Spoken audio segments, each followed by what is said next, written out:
বিভাগ না হয় আমরা আলাদা রাষ্ট্র করব। তারপরে কোন নামের কোনো নবজেলার সাথে আমরা নোয়াখালীরা যাবো না। আলাদা রাষ্ট্র করার মতো নোয়াখালী সেই আলাদা সব কিছুই আছে।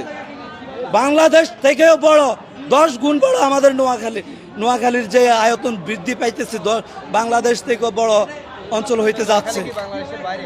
নোয়াখালী বাংলাদেশের একটা সুনামধন্য জেলা, আদিকাল থেকে একটা জেলা।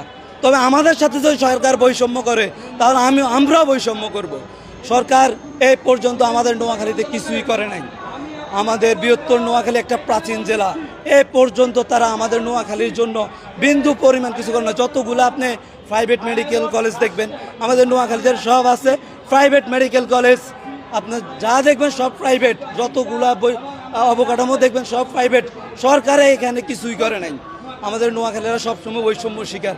আমরা এরকম বৈষম্য শিকার হইতে হইতে একদিন আওয়াজ তুলব, আমরা আলাদা রাষ্ট্র চাই, আর এই বাংলাদেশের সাথে থাকতে চাই না। কারণ আমরা অবহেলিত, আমরা সবসময় কেন অবহেলিত হব?